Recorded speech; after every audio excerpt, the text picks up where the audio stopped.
Sejatinya manusia itu ya mendolimi dirinya sendiri. Tidak ada yang bisa mendolimi dirinya kecuali pola pikir yang keliru dan egonya sendiri. Kita dihina. Jika kita tidak menanggapi hinaan itu, apakah kita akan kecewa, kita akan marah dan sebagainya? Kan tidak.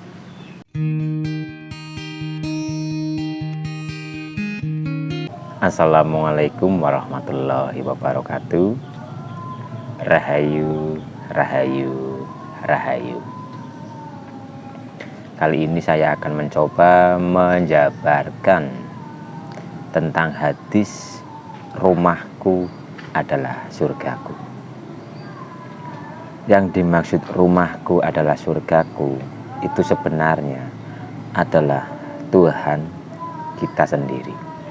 Tapi kembali lagi, karena tingkat kesadaran, tingkat kepahaman, dan sudut pandang setiap individu itu bertingkat-tingkat, maka kita harus bisa saling memaklumi, saling menghargai, dan saling menghormati pendapat satu, pendapat lain, sudut pandang individu satu dengan individu yang lain.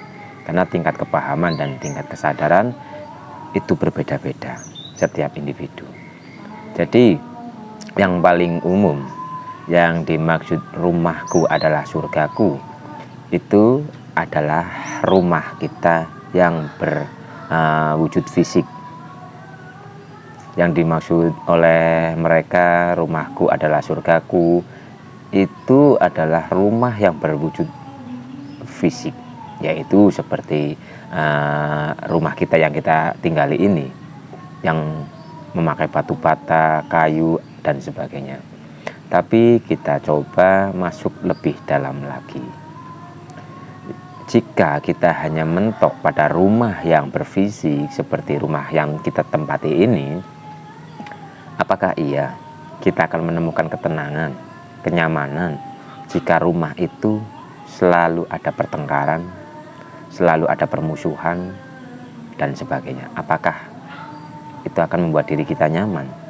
Padahal hadis tersebut itu berbunyi rumahku adalah surgaku. Sedangkan surga, kita pahami bahwa surga itu adalah tempat yang indah, tempat yang mendamaikan, nyaman, dan sebagainya.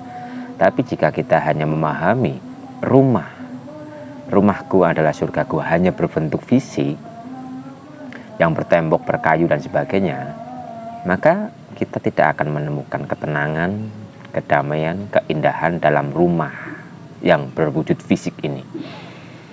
Jadi kita pahami lagi, kita dalami lagi. Yang dimaksud rumahku adalah surgaku itu yang mana? Kita masuk lagi ke dalam. Rumahku adalah surgaku. Yang dimaksud rumah itu adalah raga kita ini. Karena jiwa kita, ruh kita itu bertempat tinggal di raga kita ini. Dan jika tempat tinggal ini, raga kita ini, jika pikiran kita belum bisa tenang, kita masih terganggu oleh pola pikir kita yang keliru dan sebagainya, maka kita pun tidak bisa menemukan ketenangan di dalam diri kita sendiri. Jadi, ayo kita belajar bersama untuk menenangkan pikiran kita ini. Jangan hidup dalam pikiran, masuklah ke dalam. Karena di dalam pikiran itu ada akal. Manusia dikatakan sempurna itu karena mempunyai hati dan mempunyai akal. Masuk ke dalam lagi. Jangan hanya hidup dalam pikiran, tapi hiduplah atau masuklah ke dalam akal. Akal itu adalah tempat kebenaran itu bisa kita lihat. Karena sifat akal atau fungsi akal itu untuk menganalisa atau untuk menjadi tolak ukur. Kita bisa mengetahui mana benar, mana salah. Tapi pikiran kita itu adalah tangkapan memori-memori dari penglihatan, pendengaran, perasa, dan sebagainya.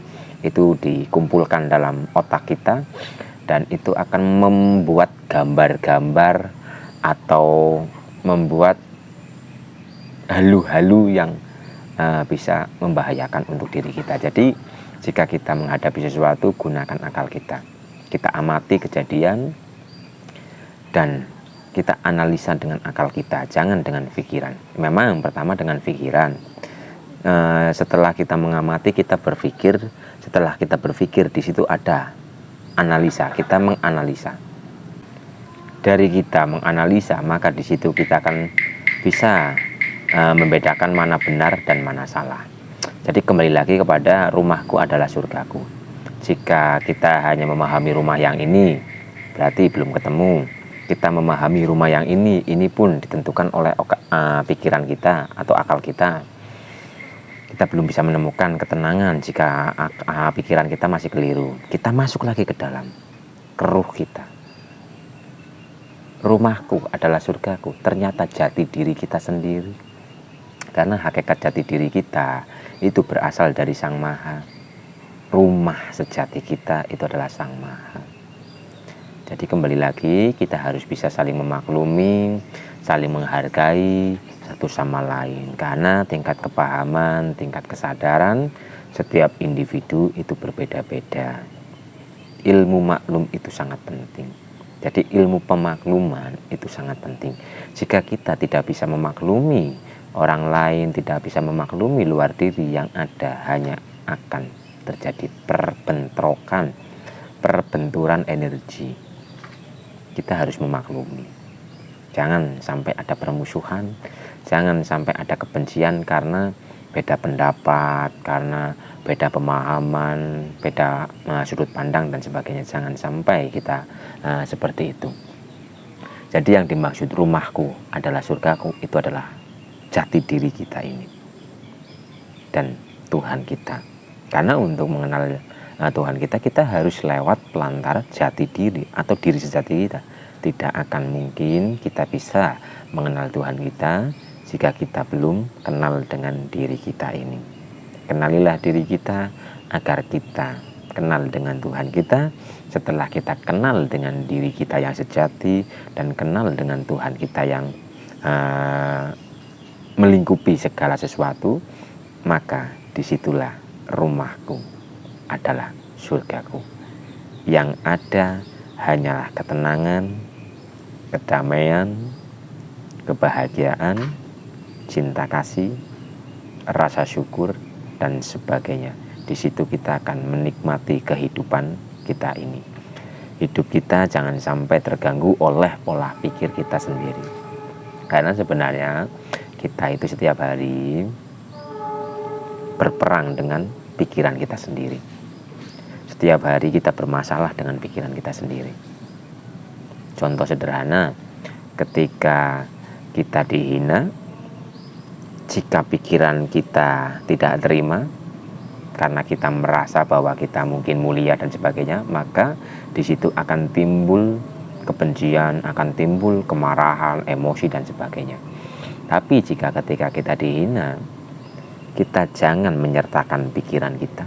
Kita jangan menanggapi ucapan yang orang itu sampaikan kepada kita. Apakah kita akan marah? Kita marah karena kita dipermainkan oleh pikiran dan ego kita sendiri. Jadi kendalikanlah pikiran kita. Belajar agar selalu berpikir positif. Karena sejatinya manusia itu ya mendolimi dirinya sendiri. Tidak ada yang bisa mendolimi dirinya kecuali pola pikir yang keliru dan egonya sendiri. Kita dihina. Jika kita tidak menanggapi hinaan itu, apakah kita akan kecewa, kita akan marah dan sebagainya? Kan tidak. Contoh lagi, ketika ada anak kecil sedang bermain di depan kita atau di hadapan kita, dan anak kecil tersebut itu sangat ramai atau sangat berisik, marah dan tidaknya itu kan tergantung diri kita yang kontrol. Ketika kita cuek dengan keramaian itu, maka kita tidak akan marah. Ketika kita tidak menanggapi keramaian itu, kita cuek, maka kita tidak akan marah. Tapi ketika ada anak kecil itu rame, kita menanggapinya agar kondisi itu sesuai dengan keinginan kita, maka akan marahlah kita. Jadi nikmatilah hidup ini, nikmatilah, hiduplah dalam kasunyatan. Jangan menanggapi luar diri dengan ego atau dengan keinginan kita, jangan. Biarkan saja mereka bergerak sesuai dengan paketan mereka. Karena setiap individu itu mempunyai paketan masing-masing, mempunyai tugas masing-masing, mempunyai peran masing-masing. Kita jangan terlalu sibuk hidup di luar diri kita. Maksud hidup di luar diri, pikiran kita sering menanggapi energi orang lain. Pikiran kita sering terlalu ikut campur dengan luar diri kita. Jadi nikmatilah hidup kita ini. Kenikmatan ada di dalam diri kita. Ketenangan, kedamaian, kebahagiaan itu ada di dalam diri kita. Tenangkanlah pikiran kita. Heningkanlah pikiran kita. Amati kehidupan, tapi jangan kita mencoba menghakimi apa yang kita amati. Kita mengamati alam, kita mengamati kejadian, hanya mengamati. Kita seumpama kita mengamati suatu benda, kita amati saja. Jika kita sering mengamati, maka cahaya dalam akal kita itu akan muncul. Ketika kita mengamati, akal itu langsung menganalisa, sehingga akal ini bisa mendapatkan pencerahan. Tiba-tiba ada kepahaman, oh ternyata ini maksudnya seperti ini, oh ternyata ini maksudnya seperti ini. Jadi mari kita luruskan pikiran kita ini. Jangan sampai kita terdolimi oleh pikiran kita ini, jangan sampai kita tersakiti oleh pikiran kita yang keliru. Kita harus mengolah pikiran kita. Kita harus ngopi dulu, ngopi geset pakai. Karo ngopi. Bismillahirrahmanirrahim. Ngopi, ngolah pikir, ya ngopeni ati. Ayo kita belajar. Kita belajar saling memaklumi satu sama lain, saling menghargai satu sama lain. Jangan sampai kita saling membenci, jangan sampai kita berdebat karena beda sudut pandang. Seperti contoh tadi, rumahku adalah surgaku. Itu pun pemahamannya itu bertingkat-tingkat sesuai dengan sudut pandang, kepahaman, dan kesadaran setiap individu. Tidak bisa setiap individu itu kesadaran atau sudut pandangnya sama, itu tidak bisa seperti itu. Jadi kita harus saling menghargai. Contoh, mungkin kita mempunyai guru dan guru kita berkata seperti ini, kamu harus sering mandi, hanya seperti itu. Itu kan bisa menjadi dua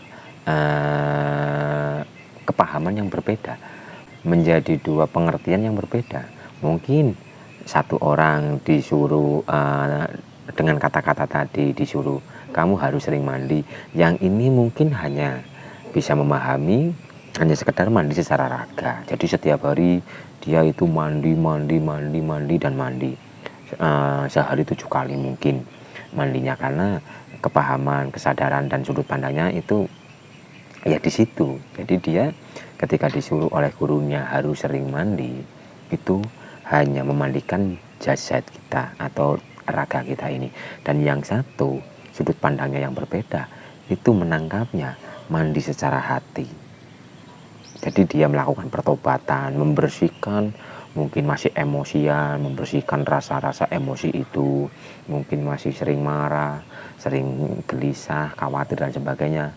Dia sibuk untuk membersihkan dalam dirinya. Jadi kembali lagi, tingkat kesadaran, sudut pandang dan pemahaman seseorang, setiap individu itu berbeda-beda dalam memahaminya.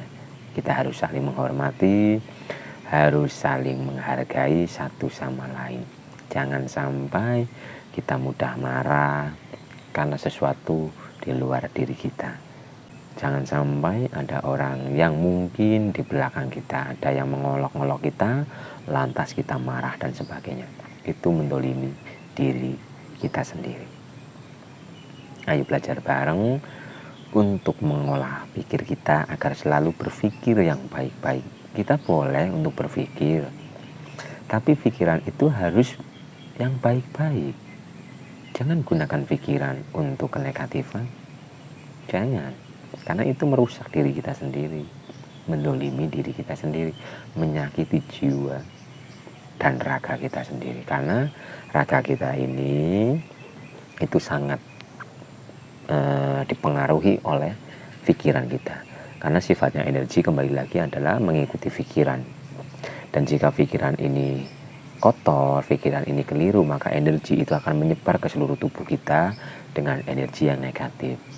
Jika tubuh kita selalu dialiri oleh energi negatif, maka secara perlahan tubuh kita itu akan kotor, akan mengalami kerusakan secara sel, mungkin darahnya kotor, urat-uratnya jadi menjadi terganggu dan sebagainya. Karena setiap hari tubuh kita ini dialiri oleh energi negatif.